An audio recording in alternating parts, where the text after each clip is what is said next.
Hey friends, your pal Mike Shea from Sly Flourish here with a special episode of the Lazy D&D Talk Show. In this weekly show, we talk about all things D&D. I am not doing my Lazy DM prep show today, which means this show can go as long as 2 hours. And my intent is to get through all of the remaining questions that we have for the November Patreon Q&A thread. Every month on the Sly Flourish Patreon, I put up a thread, a post asking for questions that I can discuss on this show or as a separate video or just discuss directly on Patreon. And today I have about 12 remaining questions for November that I'm going to go through during the show. This show, like all of the work of Sly Flourish, is brought to you by the patrons of Sly Flourish. If you are a patron of Sly Flourish, thank you so much for supporting this show. If you want to become a patron of Sly Flourish, you can do it by going to patreon.com/SlyFlourish or looking in the show notes below. And patrons get access to all kinds of exclusive material, special guidelines and inspiration for your D&D game, multiple exclusive adventures just for patrons. But most of all, you are helping support shows like this. So to the patrons of Sly Flourish, thank you very much. Yeah, so I have a pretty thin agenda today. We'll start with the Lazy DM Companion update. This week, if you are a backer of the Lazy DM's Companion, the Kickstarter that I launched in October, we finally got everything squared away. All the funding moved. All the money was transferred to all the people that needed to get it transferred to. And the backer kit survey is ready to go. So we had it ready this past week, but we thought that launching it Wednesday before Thanksgiving in the United States, probably not the best time to get a good response for the survey. So instead we hung on to, and the other problem is that a lot of the support staff at Backer Kit were away during the weekend. So far better to launch it on Monday. So I had expected to launch it last week. We are instead launching it this week, but Monday it's ready to go. Backer Kit has already taken a look at it. They're good with it. Chris from Nord and myself, we both have taken a look at it and we're good with it. So we're going to do the smoke test in which they send a random set to a bunch of people. That's going out on Monday. We're going to wait a day or so to make sure that everything is smooth. There's no weirdness. There's no strange products or anything like that. And then it will be launched for the other group, for the remaining backers on Tuesday or Wednesday. So you should get the survey next week. I have the latest draft of the Companion in hand. I got it back from Scott Gray this past weekend and went through it yesterday, and it looks great. We had tiny little things here and there, just tiny little things that we're fixing, but the text looks excellent. The layout looks great. It really looks solid. So very excited about that. My plan is once the survey goes out, once we've handled the Backer Kit survey and we've got everything from that, probably a week or so after that, maybe a week or two after the survey has gone out, we will have a draft preview that everybody that backed the Kickstarter will be able to get. This will be the PDF of the Lazy DM's Companion without all the art and without all the maps. So we are still commissioning maps and art for the book. It's probably going to take until mid-January to get all of the maps and all of the art back. So at that point in mid to late January is when the book when the PDF of the book will be done and shipped to all backers of the Kickstarter. Yeah, we're awaiting maps and art. But the draft looks really good and everybody's going to have access to that within the next couple of weeks, I would say.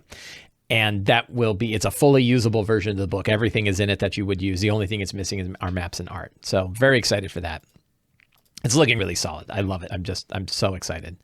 Will you put your hand-drawn art maps example in the preview as placeholders? Probably not. They're pretty janky, and going through the trouble of bothering to put those in the layout seems like a wasted effort when we're just going to put the new ones in as soon as they're ready. So I think just dropping them in is probably not the right answer. They are available to patron backers, though. The drafts I've been throwing up in the patron Discord if you wanted to see what they look like. And I'll probably put them out as previews in the Kickstarter update. So I have another thing to announce. Patrons of Sly Flourish know about this because I sent the email out last week, but my wife and I have started up the Sly Flourish After School Grant program. If you are running a D&D club for children of high school age or younger, and you want a little bit of support, you can do so you can probably get it through the Sly Flourish After School Grant program. The intent is to give after school clubs, either those associated with schools or associated with some kind of organization that gets kids together to play D&D. If you are putting together a D&D group or any RPG, really, it doesn't have to be D&D. Let us know, and we will give you $250 grant through PayPal. And you will also get access to digital copies of all of my books for any of the DMs that you have in your group. To qualify, there's a few things that you need to do in order to qualify. One, you have to be able to accept PayPal for funding. I've done this before, and trying to do it with checks and trying to do it with other things is just too big of a hassle. Far easier is you got to be able to accept PayPal. 2, you have to be able to describe your particular RPG group or club. Pretty easy. 3, you have to somehow prove that you're associated with this club, whether it's a faculty ID, whether it's an email address coming from the school, whether it's something to show us that you actually are running a club and that and who it's for and things like that. And then 4, you have to post your acceptance of the grant from Sly Flourish to any social media site of your choice. It could be anything. It could be you standing in your front yard with a sign. Whatever you want to do, there has to be some acceptance, some public acceptance of the fact that you received this grant. So we are limited to 40 such grants. I think we've done 7 or 8 of them so far. And once the 40 grants are out, it will be complete. We will be done until we do it next time. If you are interested in this, please take a look at this page, slyflourish.com/grants.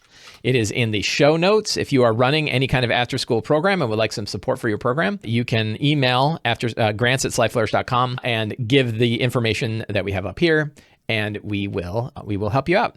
So yeah, this is something that I've done. I did this after the Kickstarter for Return of the Lazy Dungeon Master, and obviously it seemed like a good thing to do after the incredible success we had with the Lazy DM's Companion. So we wanted to help. This is our way of trying to help the community out and trying to bring the joy of role-playing games to more people elsewhere. And who better to do that than the people that are actually running the clubs and doing it for kids. So that is the Sly Flourish After School Grant Program. Another interesting thing. So I've talked before about my concern of our dependence upon D&D Beyond, right? D&D Beyond is a wonderful tool. It works really well. All my players except one use it. And I use it for DMing now. I use it for looking up stuff, looking up content. I get all of the books available in it, and it's really useful. And I was under the assumption that most people used D&D Beyond. And I felt like that limits our access to third-party material in particular. D&D Beyond's biggest limitation in my mind is that it does not support third-party material. You can't get stuff from Kobold Press. You can't get stuff from Mighty Cook Games. You can't get stuff from Goodman Games or any of the other major producers and any of the other major third-party producers of content. And so then I was curious, is that true? Is it true that most people use D&D Beyond? Is it really that limiting? So I said, I need to ask. I should find out. So I ran 2 polls on the same day, one on YouTube and one on Twitter. And I got the results of these polls back, and I was surprised. I was genuinely surprised. So the top one, this was done, I don't know, it was done last week. It says 3 days ago. Eventually, I'm going to have to get a date tied to these things. I was on the 21st of November is when I launched this poll, because I launched it at the same time for both groups. I have 2,500, about 2,400 votes on YouTube, which shows me that YouTube is actually a great place to put up polls. I have about just under 1,100 votes on Twitter. So this is a lot of people. Now, granted, all the qualifications about self-selected surveys apply. This is a biased survey. It's people who follow me. It's people who were checking out my YouTube channel or people that were seeing it on Twitter. This is not a pure random sample of DMs across all of D&D. And it'd be interesting to think, well, what if it was? What difference would we see? And the answer came back to, what's interesting is that they were exactly the opposite of one another. The YouTube and Twitter poll were exactly the opposite of one another. 44% on YouTube said they do use D&D Beyond regularly, and 56% said they do not. And on Twitter, it was the opposite. 56% said yes, and 44% said no. I thought that was really interesting. I don't know why. That's a pretty big difference. That's more than a 10% difference between yes and no, in opposite directions. So I can't explain it. There's lots of theories. We can all come up with theories. Don't hark, if you're familiar with the term harking, hypothesis after the facts are known, that you don't want to look at the results and then come up with a story about why those results happened. What you can do is create a new hypothesis. I hypothesize that this is true, and then you come up with a new test and then test that test, right? Why are the people on YouTube different than the people on Twitter? I could say, I bet it's because more people are on YouTube that don't actually necessarily play D&D, right? That they are watching a lot of D&D, or they're watching a lot of streaming shows. And so they kind of watch stuff about D&D to kind of understand it, but they're not really playing. Or more so, right? It's enough that it would say that more people aren't using D&D Beyond because they don't use any tool to play D&D. I could come up with that. I don't think that is an explanation. And instead I could say, now I need to test and put up a poll on both platforms that say, do you regularly play D&D? And then if I see that same kind of slice, that would tell me that something is different. Regardless of all of this, though, basically you could say about half, right? If you take these 2 polls and kind of mash them together and just divide them, You could say that about half of people use D&D Beyond. So it's not as pervasive as I thought. My going in hypothesis was that about 80% of people use D&D Beyond, which looking back seems obviously too high. Asking players. So I said this is a DM. Prehistoric Lizard says asking players would bump that percent significantly. If you look, it says this poll is for D&D DMs and players. And it says that for both polls. So it was asking players. But I think that there's definitely less players that will follow these feeds. So this is certainly more DM centric than I think the otherwise. I would expect fewer people use D&D Beyond than even these polls outline, because people that I would expect to generally follow this are enthusiasts, and enthusiasts probably more likely to use D&D Beyond. That is another hypothesis. I have not tested that, and it's hard to test because there's the group of people I can't access. I can't figure it out. But I think what this tells me is, okay, roughly half, right? We're going to say half or maybe even fewer, but I'm going to go with half. About half people use D&D Beyond. So that means it's not as pervasive as I thought, which means there is more room for third-party products to be able to get onto someone's table. Because D&D Beyond has this sort of wall against third-party content, doesn't matter that much if half the people are not even using D&D Beyond.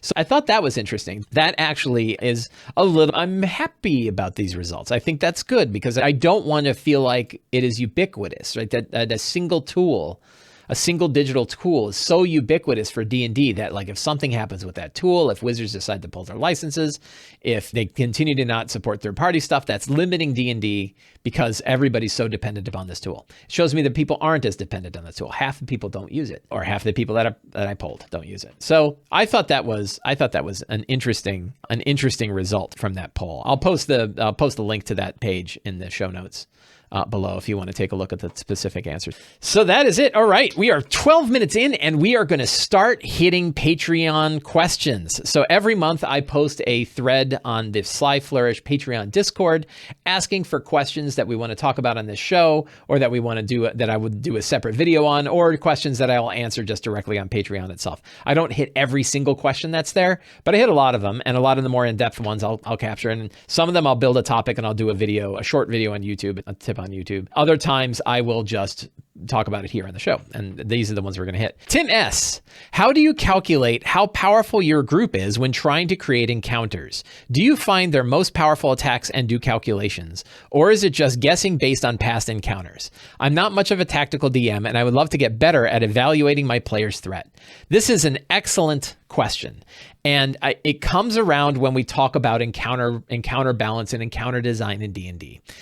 I promote the lazy encounter balance, the lazy encounter benchmark, right? The deadly encounter benchmark as a quick rule of thumb for figuring out encounter balance when you don't really have other information. And I've described it, I will post a link to the deadly encounter benchmark, but I'll describe it because it's only one sentence long. And basically, or just a couple sentences. But first, you build an encounter that makes sense for the situation first, right? You look at what's going on in the world. You look at what's going on in the story. You look at the area that they're in the game, and you decide what monsters make sense for this particular area first. Then second, you want to determine whether or not that encounter may or may not be deadly. Easy fights are perfectly fine, and you generally don't have to do a lot of work to figure out if it's going to be an easy fight. Instead, you're mostly worried, is this fight unintentionally deadly? Is it going to be really risky? And I didn't realize it. And the way you do that is by this quick equation. An encounter may be deadly if the sum total of monster challenge ratings is greater than 1/4 of the sum total of character levels, or 1/2 if those character levels are above 5th level.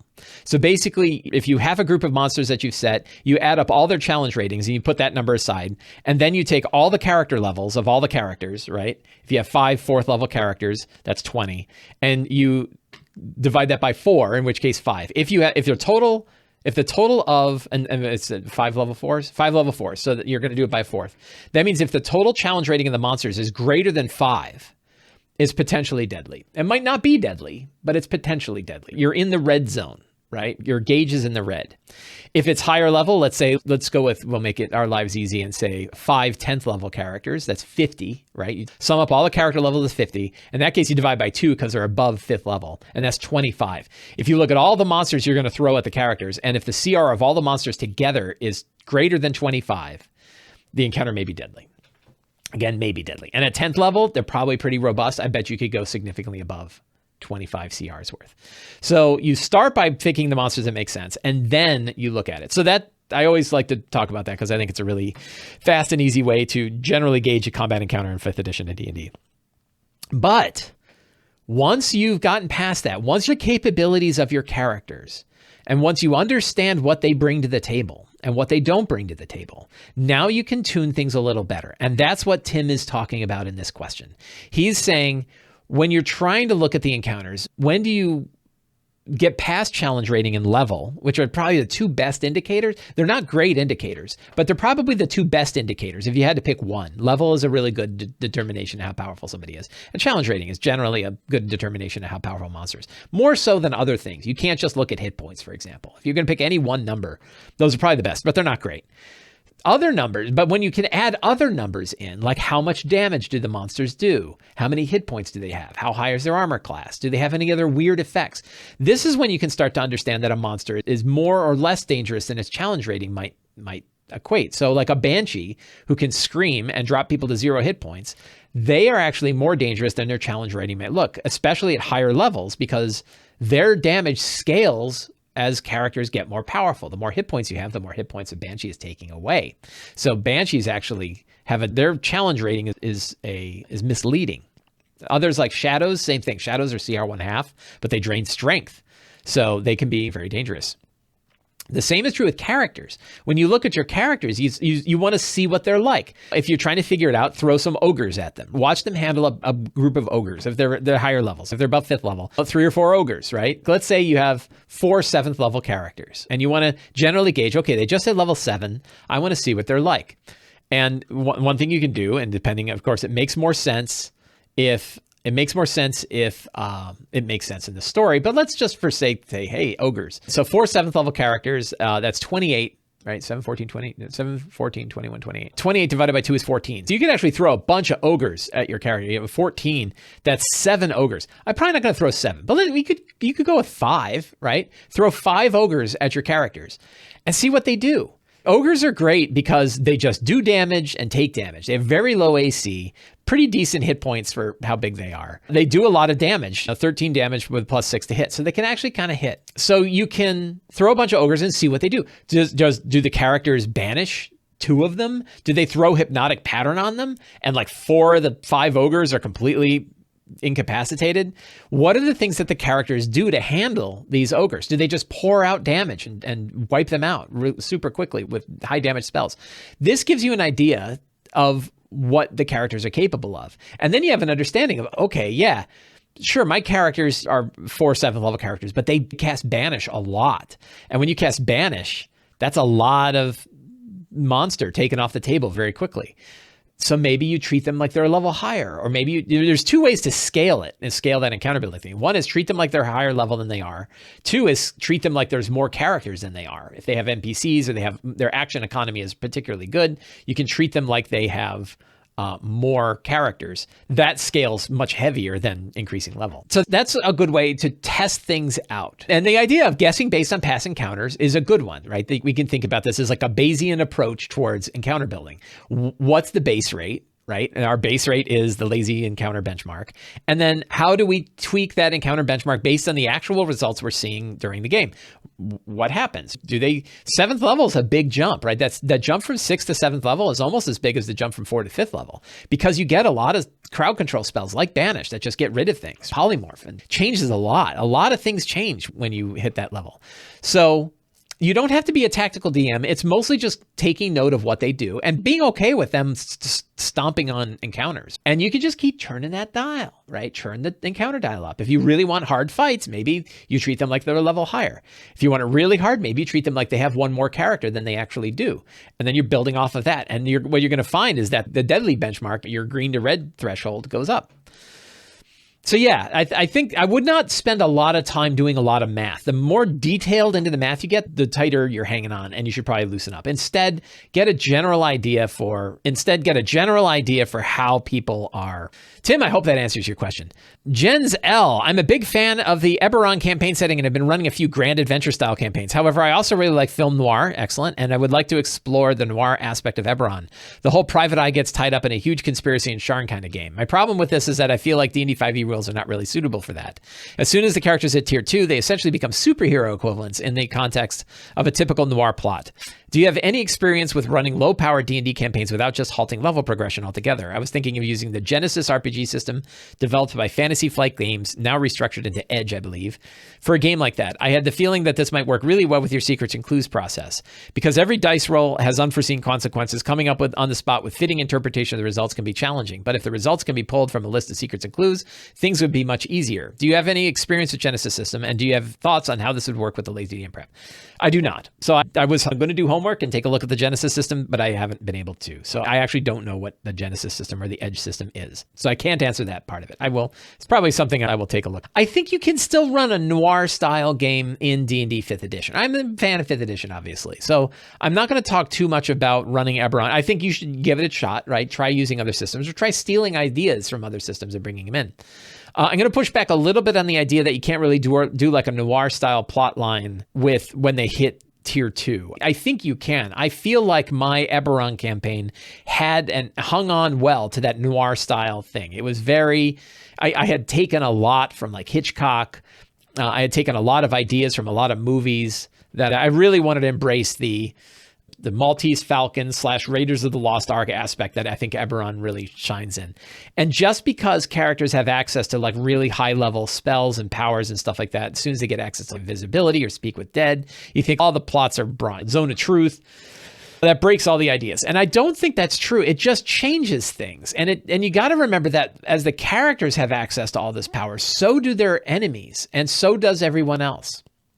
So you're going to have use of anti-magic cone. You're going to have uses of spells that get away from scrying. There's a lot of different ways to do this. And it's interesting to think, when we think through the head of our villains and think about what they're doing, and they recognize, people know about magic in Eberron. It's not a surprise when somebody puts up a zone of truth. So when the villain is aware of this, what are they doing to deal with that? Or how are they doing misdirection? How are they creating things? And I think you can still, I know this works because I feel like I did it. And I did it up through like 12th or 13th level in my Eberron game, where it was still very high action and lots of fighting and lots of running around and fighting big monsters and stuff like that. But I had a fair bit of intrigue going on. And it was really fun to watch the characters interwoven with the intrigue and changing the storyline. So I think it takes a different look at how to run your game to keep and capture the noir aspect. But I would challenge the idea that you can't really do it above 5th level, because I think you can. And I think the interesting thing is when the villains have access to the same kind of spells and powers that the characters have access to, and how that changes things, right? Could they put false bodies around with lies woven into their psyche so that when you cast Speak with Dead, you get the wrong stuff? Is there a way? Do they find that they're burning all the bodies so there's nothing left to cast Speak with Dead on because they know that can be used? There's interesting aspects to do that. As far as using another RPG for it, sure, I'll give it a shot. And if you know the system well and you want to try it, I think that would be a fine way to go. I'll have to take a look at the Genesis system, the Edge or the Edge system, and learn more about it. Yeah, Merrick90 says Jessica Jones might be a good source of inspiration for high power noir. Yeah, think about, is there a noir science fiction or noir style fantasy science fiction or superhero movies? What can you kind of capture from that? So I think you can get there. It's interesting. One of the things that's interesting about Eberron is that it mixes high action with noir. So Raiders of the Lost Ark isn't a noir movie, but Maltese Falcon is, right? And a lot of the Hitchcock movies, my favorite, Notorious, the movie Notorious, is a fantastic Hitchcock movie. It's hard to find, but it's really good. I think it's free on YouTube, and it's outstanding. And capturing that kind of stuff, capturing the aspects of noir with Raiders of the Lost Ark, is really where I think Eberron shines. And so you can do that sort of high action and then intrigue and high action and intrigue. I think that works. I think that works really well. Jens L, I hope that answered your question. Bram B asks, I have been running a game for over a year and a half, 72 sessions. Congratulations. Over the course of it, the hex crawl that I started with faded away and turned into something different. That often happens with hex crawls. Building a keep in the world has collided with the other planes. Very cool. They just reached 16th level, and now things are going slow. I feel like my characters are getting bored with, or players are getting bored with their characters, and the challenges they are facing are too great for them. How do I keep them going? This would be the first campaign that could reach 20th level. How do I make the final levels more exciting? So this is where I think it's really important to remember the tiers of play and what the themes of those tiers are.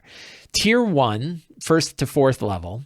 Solicious. Oh, good. So you can, I'm glad you were here. You can, as I'm describing it, if I'm hitting your question correctly, great. If you want to shift, that also looks great. On the last question, DVS Solercia says altered carbon. So yeah, on the idea of noir with lots of powers, take a look at the TV show Altered Carbon. So they're scared of the city of brass planted in their neighborhood. That's interesting. Yeah, so there seems like there's two aspects to this, right? One is, you said, I feel like the players are getting bored with their characters. That's one problem. And the challenges they're facing feel too great for them. So are they facing things that they feel like are too grand? And that could be different than what I was going to recommend. But we start with the tiers of play and the expectations of the tiers of play. And this comes from the Dungeon Master's Guide. The DMG describes this. There's essentially 4 tiers of play for the 5th edition of D&D. Tier 1 to 4 is local heroes. The bartender has giant rats that have infested his basement, and he needs somebody to go down there and take care of the giant rats. That's your first level kind of adventure. And the 1st to 4th level is handling the problems around the local town, right? This is bandits are stopping people on the roads. There's that old ruin and somebody got lost. There's that weird artifact that we heard about in an old cave, but nobody wants to go out there and figure it out. Local stuff is your 1st to 4th level. 5th to 10th level is regional, right? This is kingdoms. You went to the big city. Nobles know who you are.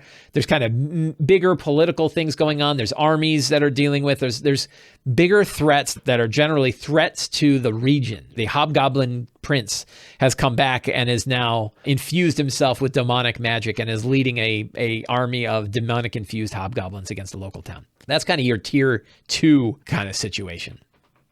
Tier 3 is almost global, right? This is major threats. The Lich King has risen up in his citadel and is now sending undead armies to multiple cities. Think about Tier 3 is really where like the heart of Hoard of the Dragon Queen and Rise of Tiamat really builds up.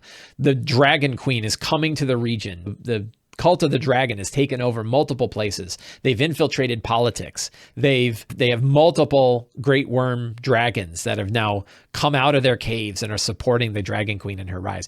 And if you fail, Tiamat is coming to the world. That is a tier 3 problem. It feels almost like a tier 4 problem, right? But it's not. That's a tier 3 problem.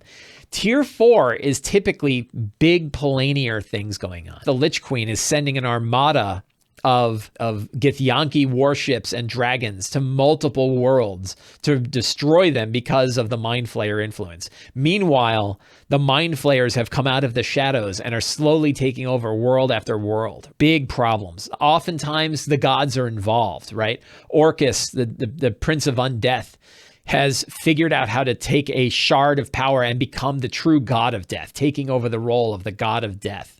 This is big stuff. If you're familiar with high-level, high-tier stuff in 4th edition, that's definitely, because 4th edition went to 30th level, there was a lot of that sort of tier 4 content in there. So you could probably take a look at some of the major high-level adventures that other groups have done. There's definitely some big Polanier adventures you can get on the DM's Guild. I ran the Throne of Bloodstone. It's a really cool one.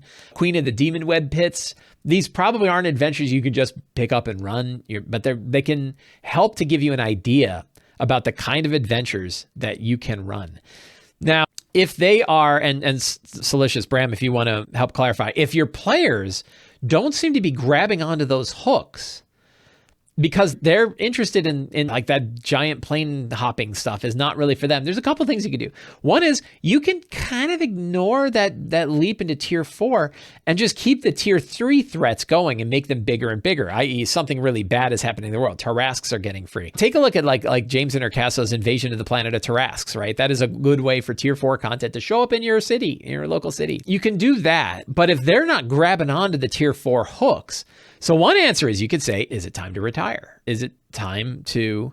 It would be really fun to go to 20th level, and that's great. The other ones, you can level up really quickly. Get them from 16th to 20th level in 5 adventures and just make them really big standalone adventures. I kind of did this. I had my characters basically just went on a monster hunt, but the monsters were the elemental princes, each one of the elemental princes, and they did one right after the other. And they were sent by Loth, right? Loth gave them access to go to each of the elemental planes and face the elemental princes in their home world. Demon prince hunting could be a good monster hunt, right? There's 5 demon princes. They have formed a new alliance. They're trying to do something. We need you to stop all 5 of them. You have to go to 5 different layers of the abyss and destroy the demon prince that rules over it. Those are big tier 4 threats. I'm planning on power leveling them and have everything wrapped up quickly in epic way. I think that would work. I think the idea of you can shrink those final levels down and just like they level every session. You do like a 4-hour, just write an adventure that's set in a particular area. That's your 16th to 17th level adventure. And you could do like kind of one for each one. You could do like a hub world. They're in it. They have a hub. The hub gives them access to these places. Think about which ones are coolest. Like where do they want to go? That could be really cool. And of course, challenging characters at that level, that's a whole other problem, right? That's a whole other question. Jack that dial up, right? Multiple Balors. And expect one big fight per level because they're going to take forever. High level battles take a long time. High level challenging fights take a long time. So Bram, thank you for that question. I hope that answered the question that you got. Dustin B asks, do you have an opinion on what I perceive to be a relative lack of interesting things for martial characters to do on their turn? It seems once you get to higher levels, the options kind of fall short for fighters. I love a fighter, but just increasing the number of attacks in a round seems like it can devolve into just attacking, moving, and maybe some type of bonus action. Are there any third-party resources that you know of that can open up the fighter to be able to use some 3.5-ish combat maneuvers and vary up their turn? So what's interesting is the player's handbook has the Battlemaster fighter, and the Battlemaster fighter with just the player's handbook has lots of options. I played Battlemaster fighters, and I never felt like I ran out of stuff to do with my Battlemaster. I felt on my riposte attack, I had things to do when people hit me. I had ways to interpose myself into between two different combatants. I had multiple things I could do with my bonus actions. I had ways to kind of knock people down or push people or goad people to attack me. I felt like I had a lot of stuff. So my first, so it says, without going Battlemaster every time. Sure. So I get it. This is fighters are too boring. What's your answer? Except you're not allowed to say Battlemaster. But I'm going to say Battlemaster. Well, then the other question is there are other fighter builds in other first-party D&D content that I have used, but I would recommend taking a look at third-party stuff. Not unfortunately, but my focus is on DM stuff. So I don't really take a hard look at a lot of character-driven stuff. I am sure that you are not alone in this, and I am sure many designers have built many different things. Somebody brought up that Advanced 5e, Level Up 5e, Level Up Advanced 5e, the new 5e variant put out by N-World Publishing, has stuff for this. So you might take a look. But I'm playing the Rune in my D&D game. I'm playing the Rune Knight and as my player, and that one has a lot of different things you can do that isn't just fighting. If you're a player, that's one thing, right? If you are a DM, what are some things you can do to help with this? One is open up and bring in other subclasses that fit the theme of your world and that may offer these other options. Talk to the player and see if they're actually bored, because they might be pretty happy. You can also give them interesting magic items that have like single-use abilities of spells that give them some of these spells that other characters might not have or might not even bother to use, but because this character can now do it, maybe on a once-a-day sword. I love giving martial characters access to spells that aren't typically used by spellcasters, but they can do it because it's tied to an item. I see them use them a lot. I see them in play. That works really. The Eldritch Knight, there are other builds out there. And then if you want to play a martial character that has lots of spellcasting ability, what's the Warlock? There's a Warlock build that is focused on martial weapons. So that one and wizards, you have the wizard builds, Bladesinger, right? The Bladesinger wizard is a martial wizard. So there are ways, a Hexblade. So Hexblade for the warlock, the Bladesinger for the wizard. These are ways to take a class that has lots of the war domain priest. These are ways to pick another class that does martial stuff but has lots of other abilities to it. So I think that there's a fair bit of options, even in first party. But I think, are there any third party resources that I know of? Not really, because I don't dig deep into different character options. But I'm sure they're out there. And I think some research can probably bring up some ones that are good and not too unbalanced. So I hope that answers your question. I know you said not Battlemaster, but Battlemaster is really fun. I loved my Battlemaster. Now I would definitely play it. I didn't play it up to 20, so I don't know what it's like all the way up.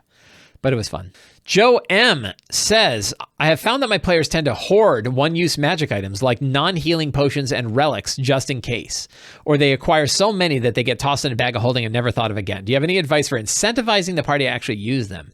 It seems like you give out at least one per week. Do you find your players usually use most of them? And I put these two questions together. The other one, Robert S asks, how do we get players to use the great magic items we give them? My players forget and hardly ever use the cool stuff I give to them. Two, maybe related to one, but my players are hoarders and they never use the cooler, higher level spells. It's constantly leveled up cantrips. I'm sick of Firebolt and Eldritch Blast. Even if I give them obvious situations to use other spells and abilities, they seem to default to the same old stuff. I think part of the problem is a lack of experience at high level play. We always start at 1 and usually end at 8th or 9th before we start a campaign, and we don't play enough, average once a month. Any thoughts on getting my players to use their cool stuff without the obvious direct prompting from the DM? Don't ever discount obvious prompting from the DM. I think if it's going to make it more fun, go ahead and bring it up. Talk to them. I have some players that are definitely not super proficient in their characters, and I don't have a problem offering suggestions. So that works. As far as like getting people to use the magic items, particularly relics, there's carrot and stick things you can do. One of the stick things, so the idea of relics actually came from the concept of ciphers. For me, I'm sure they've existed before, but for me, the idea of relics came to existence because of ciphers from Numenera. These idea of single-use powerful artifacts that had like weird information about them, weird lore behind them that could cast a spell. And they could cast a spell once. And what I like is when the spell is more powerful than a spell the characters can cast. You can kind of hand them the equivalent of a nuclear bomb and then see what they do with it. And ciphers in Numenera, if you have too many of them, they become unstable. So one thing you can do is essentially say, if you're carrying around, if an individual is carrying around more than 3 relics, when they cast a relic, they have to roll on the wild magic table to see what other effect occurs. They might actually think that's fun. They might actually do it just to see. It adds a bit of volatility to an item. That's sort of the stick approach, right? That they become unstable, and it means that they're going to want to use them so that they can get to the point where they're below that level of instability. You could also say that you just can't carry more than 3 of these things. That when you try to bring a 4th in, that one of them will randomly either blow up, which is a good time, or one of them will cease to exist. The energy from one will get absorbed into the others and disappear. So that's a way to make sure that they don't hold too many of them. But the hoarding mentality is kind of a personality trait. You'll see this in video games. And there's all the talk about you playing through these big role-playing games where you're collecting all your consumables and you never actually use them all. And you finish the game and now you're done. And you're like, man, I never did use that pine resin for my blade so I could, do a fire sword. I never bothered to use it. There's a Dark Souls reference if you didn't get it. In some cases, I don't worry about it, right? If the players want to hoard them, they hoard them if they use them. The interesting thing is that to me, the real fun part of a magic item is when they receive it. Certainly when they use it, it can be very cool. But I don't really hand them out there because I expect that they will all get used all the time. I hand them out because treasure is fun for people to get, right? And if they hoard it.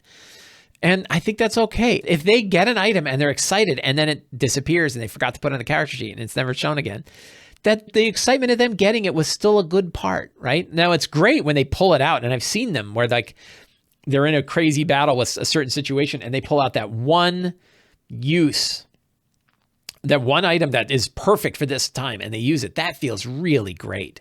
So there's definitely an advantage there. But I don't know that I worry too much about trying to manage the players' inventory for them. They will do it. If they're new players, you might say, hey, keep in mind. And if you really want to push it, the way to push it, I think, would be to mention to them that they can't carry more than these.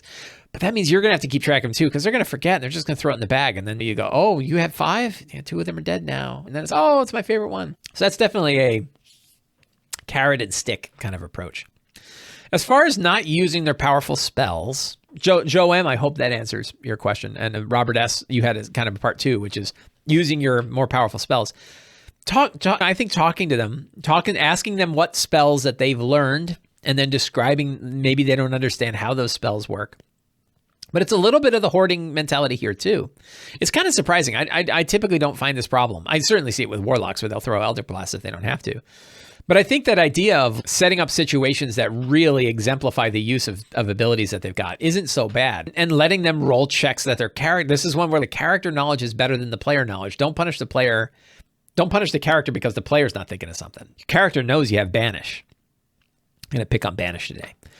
The character knows that you have Banish and knows it has Banish and knows that Banish might work well against that horde of giants that's coming out. Hey, it can get one less giant. But you might mention it, so have a roll an insight check, or based on your insight, you think that it'd be pretty convenient to get rid of one of these. So I think that can be a way that works.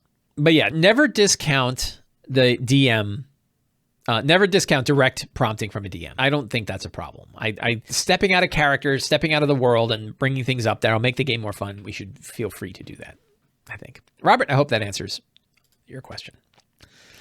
Look at this. We're like down to 3. So I got 3 and then I got a couple more, but we're carving through. Sarian O says, I've been running Ghosts of Saltmarsh and wanted to understand how you might use your encounter builder with homebrew monsters. I've built some lizard folk variants that tie into the Black Dragon and are a bit stronger, but I'm struggling to balance the encounters that involve them for my players.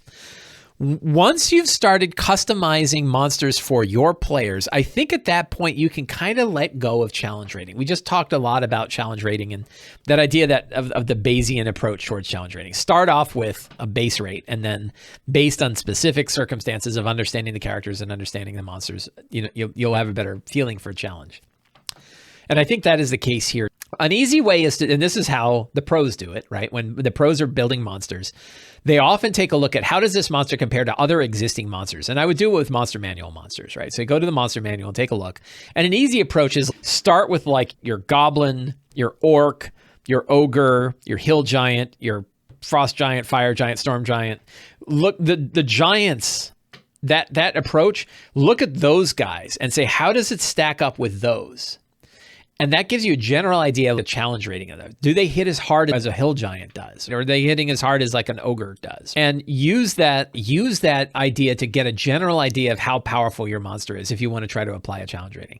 You can also use the DMG. It's that table in the DMG for creating monsters on the fly. You can use that to get a general gauge of your challenge rating. You can also use that to build monsters, right? I think that's not a bad way to go. But I of course recommend reskinning. Last week I talked about like the hierarchy of monster customization, right? Lowest level, you don't customize them. You just run monsters that are in the monster books and run them as is. 2, the next layer is just call them something different, right? Give them a different name and change the flavor without changing any mechanics. 3, change the mechanics slightly. Give an undead version of something. You have an ogre, they already have a zombie ogre, but a hill giant, you want an undead hill giant, call it undead. Skeletal hill giant, call it a skeleton. And then give it the undead trait. Give it a couple little blunt damage, vulnerable to blunt damage, right? Immunities to other things. Change it with just a few stats. Number 3 is add a few big chunks of stuff. So this one has pack tactics, or this one has flaming swords. Customize it by adding kind of big things. 4 is mash monsters together. Take 2 different monsters, take the stat blocks, find characteristics from one monster, apply it to the stat block of another monster, and now you have a variant that combines the 2 stat blocks. And then 5 is make monsters from scratch. And that is kind of the last resort, right? Those first 4 should be done first. And then that, from a lazy DM standpoint, the lazy DM standpoint is start with the easiest thing to do and work your way down. Don't start by customizing monsters. But it looks like you already did. So if you're struggling with, they're a bit stronger, how do I balance encounters? You're going to have to wing it and think about how the characters dealt with monsters that were similar to this. And then of course, another thing you have is their wonderful tool that we DMs have are the dials, right? There's 4 dials. And you can turn these dials to change battles. You can turn a couple of them during combat. So if you try things out and you're like, oh, that was different than I expected, you can turn them up or down. The 4 dials are the number of monsters, how many monsters are in the battle. The monster's hit points, how many hit points do the monsters have? How much damage do they do with an attack? And how many attacks do they get? And you can turn all those dials. The hit point dial is the easiest one to sort of turn, and a lot of DMs do. Most DMs turn the hit point dial, even during a combat. If it turns out it was too hard, you can turn that dial down. Turns out it's too easy, turn it up. Damage, give them an extra attack. Boy, that adds a lot of damage. Or increase their damage. They light their swords on fire, and they do an extra couple D6 fire damage. So with all those dials, we can change things while we're playing, and we can see how things go. And then don't turn the dials too much. Try a couple of them. If you've created some like powerful lizard folk variants that are like big, bulky lizard folks, throw a couple at the party and see how they do. And then you'll have an idea of, okay, now if I throw a lot, what's that going to be like? You'll have an idea of like how dangerous they were as you're trying them out. Doc's Shoulder says, is there a specific calculation equation they use by WotC to determine CR for monster? Or do they kind of eyeball it as well? So Doc's Shoulder, I have the answer to this. So the first run we have access to as well, which is the Dungeon Master's Guide. The creating a monster table creating a monster chapter in the back of the Dungeon Master's Guide. All of the material you need to build a monster pretty close to the way WotC does it. My understanding is that Wizards of the Coast has a crazy ass Excel spreadsheet, and they plug in all kinds of information in this spreadsheet, and it calculates the challenge rating. And my understanding is they've been using this spreadsheet since the playtest days of 5e. And my opinion is it's got bugs. It's got things that's overweighting or underweighting, and that accounts for weird variance in challenge rating. I think it also accounts for weird differences in monsters in some stuff. And I think I don't know if they're changing. I haven't heard. So we'll see if they are using new spreadsheets or new calculations to determine the monsters that are coming out now. Because the monsters are coming now has a different design than the monsters had originally. Yeah, but really, I wouldn't worry about what WotC does too much. I would worry about the results. But instead, if I wanted to understand how monster challenge rating worked, I would look at the Dungeon Master's Guide rules. I think they still hold up pretty well. So, Sarian, thank you for that question. Topher M, have you ever tried doing a fully improvised session? How would you do it? I don't think I have. I've come really close to not having. There was one time when I was like recruited at a bar to run a game for I think it was a bachelorette party at Gen Con a long time ago. And I was handed the adventure and said, go run this. And I was like, there's 5 pages of material here and I go run it in 30 seconds. And I was like, but the author was there and I asked her and said, what are the 5 major things that are happening in this adventure? What are the 5 things? And she said this and this. I said, okay, got it. And I went over and ran it. So I think I've talked about this before, and I talk about the Return of the Lazy Dungeon Master. The premise of the Return of the Lazy Dungeon Master is that we can our games get better the less we prepare, but it is not to 0. So there's probably, in my opinion, there are definitely people who can go and improvise a game. They just go and they run with it and they're done. And that's fine. If they can do that, that's great. I really can't do that. I need something at least to feel comfortable. So I think that there's a tipping point. There's a drop off where if you don't have anything, you're probably going to be in a little bit of scramble. And that's where the steps of return come in. I think when we talk about, there's a chapter in Return of the Lazy Dungeon Master called Reducing the Steps. And it's the idea of, based on what you've got, what steps can you eliminate? And then what steps do you still want to focus on? And I think there are some steps that we can safely eliminate if we're running a published adventure. And there's some other steps that we should hang on to if we're running a homebrew adventure. A lot of it is like, how much do you have prepared ahead of time? How much of a published material do you already have can determine what steps you need. I think if I was told that, hey, Mike, we want you to run a game and we want it to run in 5 minutes, or we want you to run a game right now, I would say, awesome. I need 15 minutes. Give me 15 minutes. I would probably, in my 15 minutes, I would probably say, I need the hook of the adventure. I need to understand what my adventure is going to do. I need a strong start. I would do my secrets and clues. I would probably grab just tables of monsters, maybe a general location, probably a map from a Dyson Logos map. And I would try to go with that. And that would still be pretty rough. Another way would be to go run an adventure I've already run before. Like just grab one of my own adventures. I've got many. And to say, I'm running the Star Song Tower adventure from Runes of the Grendleroot. Or I'm going to run any of my Runes of the Grendleroot adventures. I could just grab one of those and run because I've run them many times. So I might end up doing something like, I think the adventure generators in the Lazy DM's Companion, I think that would be an approach. Like say, okay, which one of these plot lines am I going to run? I probably would do something like that. I think I could probably come up with an adventure in about 15 minutes with some quick and hard rolling with the Lazy DM's Companion to give me some ideas. Not to pitch my new book, but I'm obsessed about it. So why wouldn't I talk about it? But I think like if I needed stuff, if I really was pressed for time, I would want a strong start, something to hook them into the adventure. I'd want to have a location for them to explore. I'd want a map for that location. I'd want inhabitants for that location, like kinds of monsters that they would face. And I'd want some secrets and clues. And I think like I would be pretty comfortable with that, but I would probably need at least 15 minutes to get that. And I think otherwise I'd be in a hard case. And if I really had to run right now, I'd probably pull a book off my shelf and run an adventure I've already run. I think that would probably be the thing that I would do. DM says, any advice on helping our players to value their tool proficiencies? How can we use these in-game for our group to be more inventive? Thanks in advance. Something that I've recently done, and we've seen this. Let's pull up my Notion. Whoops. So one of the things I started doing, and I've added into my Notion notebook, is I track skills, right? I track the character's skills along with their other information and their languages. And I do this because I want to have, as a DM, hooks into the characters that I can yank on and pull, and threads that I can tug on that make the players excited about the choices they made for their characters. I think having tool proficiencies in this list, I think the best thing you could probably do, the advice I can offer, my experience would be, my idea would be, I would track what tool proficiencies they have. I would track it in their skill list.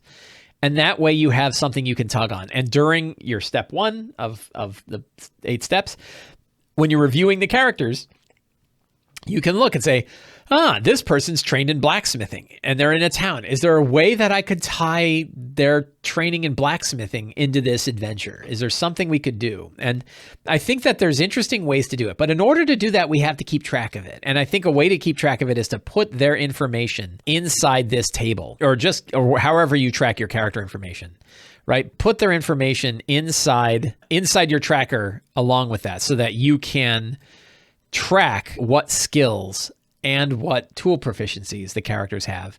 And then during when you're reviewing the characters, review those. Look at their skills, look at their tool proficiencies. If you really want to pay attention to it, put their tool proficiencies, start by looking at their tool proficiencies and say, do they have them?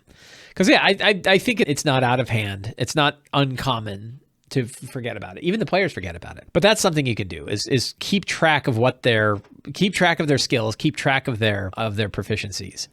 And I think that can help. Any other ways?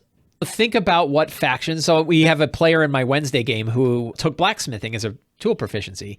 No other part of his background really has anything to do with blacksmithing. He used his blacksmithing abilities. It was really funny because he hung out with the black iron dwarves in Rime of the Frostmaiden, and every time he's back in town, they put him to work. They're like, "Hey, good job, get over here. We got some swords to make." And they bring him in, and he's, "Oh, okay." And he's like hammering swords, and he comes back. Everyone else is, "Man, I was great. I hung out at the bar and talked to people." He's like, "I'm exhausted. I worked 12 hours at the blacksmiths," and it's just funny. But the interaction between his character and their group took place in many downtime sessions, thinking about it in downtime. So when one of the tricks for good downtime sessions is building custom downtime options around the characters. And one way to do that is to look at if they have tool proficiencies. Say during their downtime, here are some of your options, and here are some of the options based on your tool proficiencies that you can go do. Because you're trained in the lyre, this group has come and asked you to hire on and go play. Do you want to do that? And they could say, "Yeah, I'd like to, but I got to do this other thing."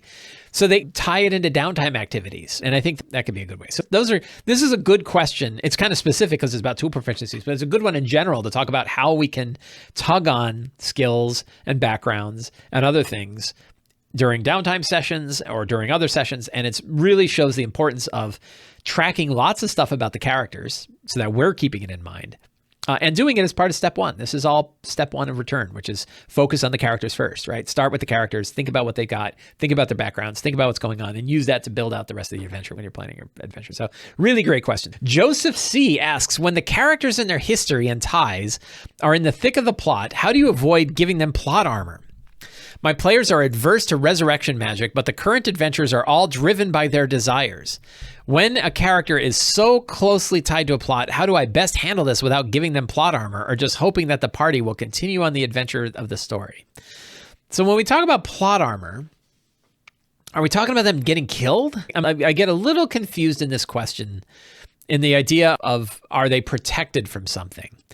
And I wouldn't get too Game of Thrones about it, but I think it's okay to let unexpected stuff occur. And I think it's okay if they have and I think it's okay if we're having a thick plot and then suddenly something happens and a character does die and it changes those plot lines. I think that might be okay. I think it can be dangerous if your plot is so interwoven around a character that if something major happens to that character, I think that could be a problem. And we might want our plot to be a little more flexible to account for changes like that. So I think my general answers would be, don't tie it too tightly, or then you're kind of railroading. Then you're back to, this thing has to happen if we want this adventure to go well. I think instead, if we think about the situation rather than the plot, right? I think when we replace plot with situation, a lot of things change. And we say, yes, one of the main villains is also the cousin of one of the characters, right? That's the situation. The plot of they're going to have to confront each other and maybe she'll be converted to be a good person. The villain will be converted to be a good person. That's where things can kind of fall apart. So I would say if your plot is woven really thick, loosen it up so that different things can happen. Don't be afraid if a major plot arc ends in a way you didn't expect. And think about the situation and how the situation changes when certain things happen. I think there can be sometimes the most interesting things that happen in their game, many times the most interesting things that happen in our game are completely unexpected. So if we're talking about saving a character so they're not killed, it sounds like it because you're talking about resurrection magic. If we're talking about people not getting killed, I would go ahead and let them. And also, like, how many times does it happen? Like, I've had lots of characters die. I've run lots of games, and the characters dying doesn't happen that often, even at high levels, particularly at high levels. If they're adverse to having resurrection magic, then maybe they're telling you it's okay if our characters die and the plot line goes away. So, yeah. I hope that helps. I think the main thing is make sure that your plot isn't so interwoven that it all falls apart if a character dies, and maybe let them fail. Also, you seem to be, oh, look at this. Also, another magic item question. You seem to be giving out a lot of magic items. Also was because this was the second question. You seem to be giving out a lot of magic items. How do you keep the players both happy and not so overpowered that you struggle to balance encounters? I haven't found magic items to be particularly overpowering. Right. And it's kind of interesting. When I give out a lot of magic items, most of the time they're relics, but I think giving out one permanent magic item per session, or certainly per level, is not so bad. The idea that basically every character in the game earns one magic item every tier, right? Give or take. Maybe they earn a couple more. I think that's a pretty decent rate of magic item progression. And it's only every so often. There's only a few magic items that can cause a lot of trouble. There's a Staff of the Druid. I'm trying to remember the name of this thing. My wife's character has it.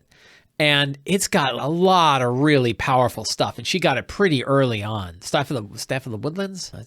Yeah, Staff of the Woodlands. Right? The Staff of the Woodlands it's a rare item, but she got it pretty early. And I think it was in Rime of the Frostmaiden. I didn't pick this. And it's got so many spells that it can cast. But the killer is that it can use an action to cast Pass Without Trace for free. And Pass Without Trace is a really hard spell to balance, I found. Because it offers a +10, trying to figure out where Pass Without Trace works is +10 bonus to dexterity stealth checks and can't be tracked except by magical means. That's like, I've had to limit that and say that doesn't work indoors. I basically said, like, when you're in a dungeon, the kind of stuff that this does won't prevent people seeing you. It won't prevent people seeing you if they're in the room with you. It's more like when you're out in the woods. I've had to kind of limit this thing because otherwise it's way +10 bonus to dex is crazy good. They have fighters are getting a 26 on their checks. So it's really tough. So every so often an overpowered item like this ends up and you just kind of deal with it. The other ones are like the Instrument of the Bards. Instrument of the Bards is another. In fact, they have an uncommon version of Instrument of the Bards, right? The uncommon ones, there's 3, Das Lute, the Bandolier, and the whatever the hell that thing is. These cast a lot of spells, and I think there was one of them, I'm trying to remember which one. I mean, they all, right? So think about it. It's an uncommon magic item, so they could get it pretty low level. Fly, invisibility, levitate, protection from evil and good, plus all of these spells. That is a tremendous amount of spells that they can cast, and I think they can cast each spell once. Really, like, so there's certain ability, there's certain ones, like all of these should be rare or very rare. Like uncommon is crazy good. So sometimes we have to be careful about the magic items, and it's worth taking a look at them before you hand them out. Like I wish I'd taken a look at that Staff of the Druid. Otherwise, like your typical +1 weapons, like I'll tell you the magic items that I reward that work really well, they don't break the balance of the game. They're loved by players, are the weapons and armor that have a single use of a particular spell. I was talking about this before. And what I like about these is that you get to decide how balanced it is because you're picking the spell that it has. And if you put like a fireball on something, it's going to be used all the time.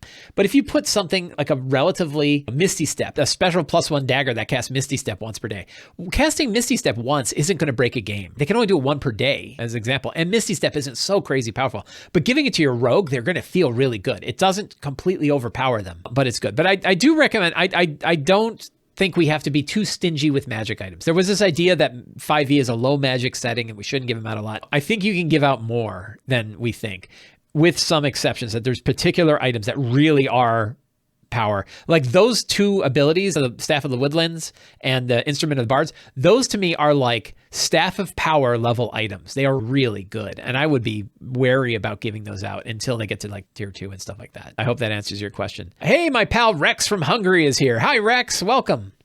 What time is it there in Hungary?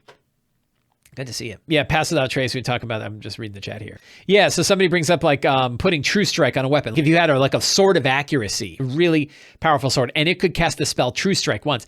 And you might even say it can cast True Strike as a bonus action because you can pick the action type that it uses. And now you have a really powerful item. And the thing is, like bonus actions, well, people use bonus actions for lots of different things. So like a rogue with that, well, they already have aim, so they don't even get a benefit, but somebody else might. So there's definitely things you could do. Yeah, True Strike on a bow that you could cast as a bonus action would be pretty cool. And it still is okay because actions are limiting. If you make it take a bonus action, that's limiting. And it only works on the next turn, is that right? So you can't do it right now? Yeah, interesting. So yeah, that could be a factor. Cantrips. Getting items with cantrips are good because everybody had cantrips already. So it's not really that overpowering. So I would say be more willing to give magic items than you might be willing to, than you might think about. Don't worry about unbalancing things. Be careful about which ones. Like I wouldn't give +3 items out. A +3 shield I think would be really pretty rough because armor class can go up so high already. So stuff like that. But I hope that answers your question. And then relics. I love the single-use magic items, which we've been talking about a lot today. Single-use magic items are great because they're one use. As we heard, some people never even use them, so you don't have to worry about unbalancing your game. And it only works once, which means if it unbalances your game, it's only at that moment, right? It's only that one time. If you put reverse gravity on a coin and they flick the coin and it lands and does reverse gravity and shoots a bunch of people in the air, that's awesome. And it's totally cinematic. And they're not going to use it every battle because they just used it and it's gone. That's why powerful relics are really good. Hey, my mom is here. Hi, Mom. I think it's our last question. Scipio. My friend Scipio, you get the last question of the month. Isn't that exciting? I hope it's really good. I hope this is a good question. We're gonna be hard about it.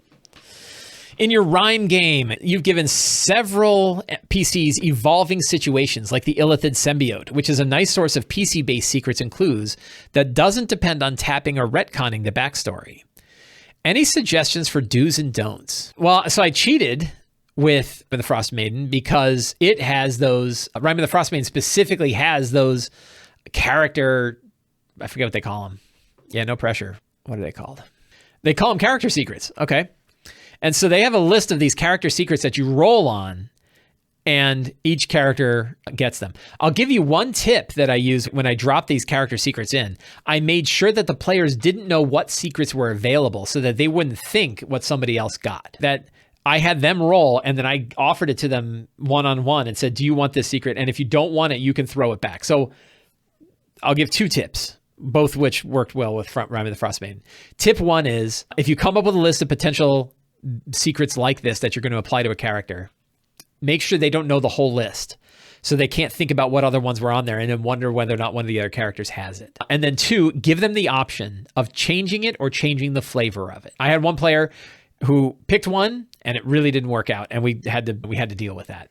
So you definitely don't take the agency away from the player to determine what kind of secrets that they have, particularly when it's a detrimental secret. Oh, you've got a really bad one, like a slot host, right? Like you've got a slot in your chest that's going to blow out, your chest is going to burst out like Alien. That's a terrible one. Far worse is that you're a fan of Drizzt. You definitely don't want to offer that one up without them being able to say, no, I'm not. He's so angsty. So I think that those are potential ways. I think that, I'm generally apprehensive about the secrets that other characters don't know. I think it worked well with Rime of the Frost Maiden. I don't think it's necessarily something I would do all of the time. It doesn't necessarily work in an Eberron game. But I do think that idea of evolving backgrounds works really well. And I think that having that, like the quest giver in my Eberron game was the uncle of one of the characters. That worked really well. It was a fun thing. The fact that his uncle kept showing up and asking him to do stuff was really a really good time. I liked that a lot. And I recommend the more you can tie like the characters to your quest giving NPC, that they know them and why they know them and how they know them, I think that can work out. Sometimes the other thing is to go ahead and let them fade away if they aren't getting a lot of traction. If the player's not into that much, that means you don't necessarily need to be into it that much. And the things that are happening in the game matter more than the things that happened before the game began. This is like something about the relationships between characters. Because those relationships just happened and they're all in the past, that can work well to bond characters together, but their new bonds are going to be the things that happen in the game, so you don't have to worry about them. Same thing with like your patrons, right? If you have a patron that's offering quests, sometimes the patron fades away as they go on the adventures, and the patron can show back up again. Oh yeah, hey, how's it going? Good. Oh, you've been doing great work. They can kind of come back again, but really once the characters are driven with their own motivations, you don't have to worry about it too much. So I think that can work. But I don't know that I would do the secret thing too often. I think for Frostmaiden in particular, it works well, but I don't know that is something that I would do every time. Anybody else in chat have a question that based on any of the stuff we've talked about today, or any other question that they'd like to talk about? And we can do a question or two from chat, and then I think we will call it a day. Do players have to discover what a magic item? Oh, that's a good question. Okay, so do players have to discover what magic items do or does? So I think by the rules of the game, if they spend an hour with the item, they can understand what it does. If it's a potion, they can take a sip. I usually just tell them. I'll have people like roll a check. I'll usually have people roll like an Arcana check to learn it. Or I just tell them, right? Because it depends on how interesting it is to not know. I think that I err on the side of telling them too much, but also you want the identify spell to do something. So I think that can be useful, but a lot of times they're just going to take a short rest and figure it out. Other times, if it's like something that I want them to get a hand on, like as soon as they put their hand on it, if it's built for that character, when they put their hands on it, it sort of auto attunes. It attunes to them automatically. It's like a magnet. And it's just set. I think that can work well. Have you ever converted a 3.5 adventure to 5e? No. One nice thing about 5e though is I think that you can really convert previous adventures pretty easily just by replacing the monsters that exist in the adventure with monsters from the monster manual. And most of the time you can just do a 1-for-1 swap. And if you can't, if it's a unique monster, you can reskin. So I think actually converting old adventures to new adventures are pretty good. And I think if you've got old adventures that you like, that can work well. Hundrex Demon says, we've literally just finished a Fistful of Copper adventure. Oh, that's cool. And it was a lot of fun. I created 3 other adventuring teams while our adventure confronted hobgoblins, another attacked the orcs, 3rd defended the enclave. Yeah, so Fistful of Copper is of course based on Fistful of Dollars, which is also based on the movie Senjuro Yojimbo by Akira Kurosawa. And it is a great thing of the party is involved between 2 warring gangs. Great situation. Endgame was an astonishingly chaotic battle. That's how it's intended, in which everyone really enjoyed, because the icing spell that came out of Fizban's book is a very rough control against low-level monsters. Yes, very cool. Do you have any advice for creating rivals for your party? Do it. Is pretty cool. We have a rival party in my Frostmaiden game. Next week, we'll talk about some interesting things that happen between the rival party and the main characters in my Frostmaiden game next week. I wouldn't worry about statting them out. So I did a article for Matt Colville Design MCDM called the Grim Accord, which is a tier 1/tier 2 group of rival adventures that you can throw in your party. So there are stat blocks out there. I would use the typical, one piece of advice I'll get is don't get too funky trying to make custom stat blocks for them. Just use the NPC stat blocks that exist in the Monster Manual or Volo's Guide. They work well enough on their own. And do it. It's cool. Have them meet in situations where they're not going to get in combat. Maybe they should both show up at a bar so they can see each other. Secrets and Clues, great way for the characters to learn about what the rival party's up to. Again, Raiders of the Lost Ark with Belloc and Indiana Jones, great way to handle rivals. I think that can work really well. And then build it as a situation, and this is what's happening in the Frostmaiden game. Really interesting how the characters will react to what the rivals are doing and how the rivals are reacting to the characters. Really fun situation-based adventure where you're not plotting it out. I really like that. My campaign finale is coming. Any advice for making the less than ideal ending still narratively satisfying? Is there a reason why it's the less than ideal ending? Like, does it have to be? I would try to, it's the end, right? This is the Game of Thrones problem. Just, if it's the end, just make it good. Look at Breaking Bad and look at Game of Thrones. And Game of Thrones, in my opinion, everybody's got an opinion. And I think about half of the people liked it, but that doesn't seem like a lot when it's like your big finale. And considering that people loved the season before. So Game of Thrones had a very disappointing ending. In my mind, in so many different ways. And I could go on and on about it. I'm not going to, but it's so disappointing. But then you look at Breaking Bad, right? And both shows were long-standing shows that were situation-based shows where lots of things changed throughout the shows, right? Character-driven. They were character-driven stories. In Breaking Bad, the writers knew we have to tie all this up and we want to tie it up satisfying. So in a show where our anti-hero, things don't typically go his way. He's very smart and he does a bunch of sciencey stuff, but things don't always typically go that way. When they do go his way, dealing with Gustavo Fring, it's kind of miraculous and you're like, holy cow. But then other things don't go his way, like the whole previous season where you know, what happens with him with the neo-Nazis and Hank and all that stuff. Things don't go his way, but they knew they needed to tie it up. So they said, you know what?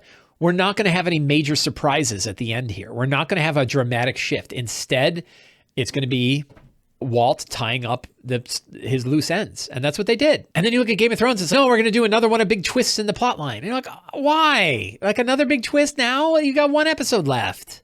And so they kept going with the twist and now it was unsatisfying. So my argument would be try to go for the satisfying ending. Find a way to turn it into a satisfying ending because it's the end. It's the last thing that's going to happen.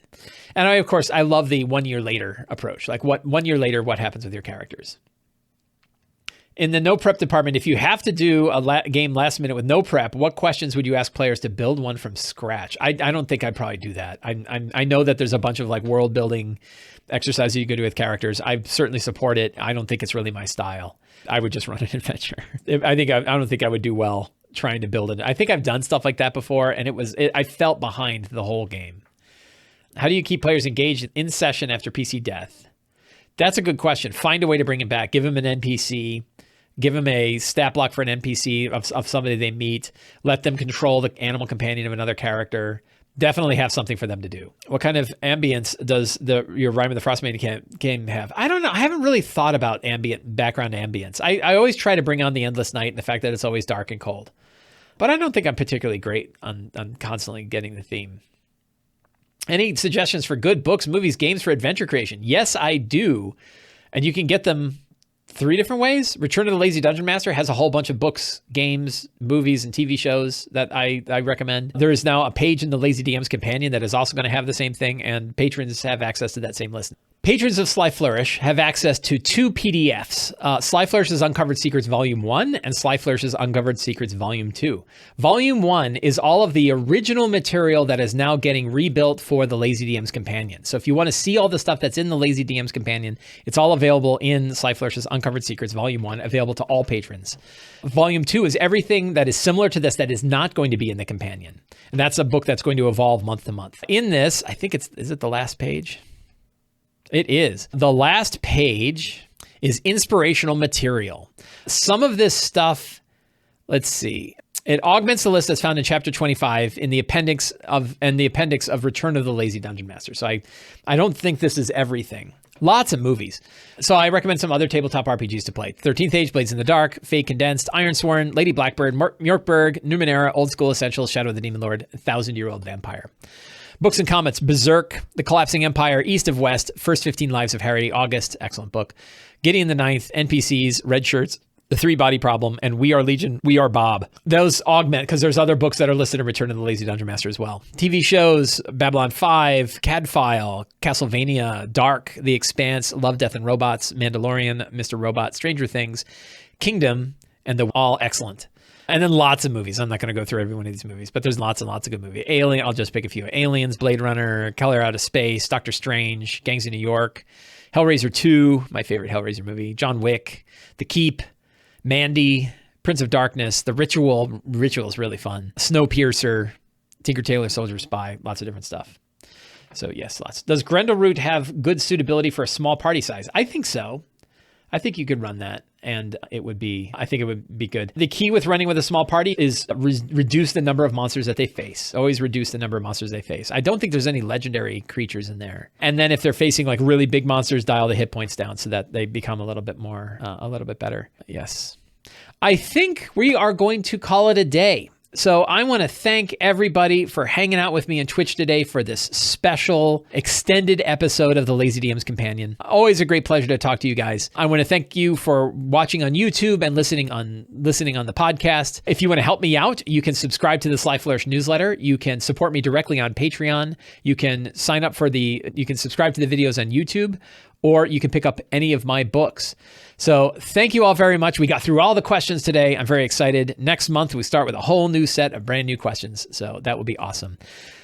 Everybody, have a great day. Have a happy holidays. And I will see you all next week. Take care.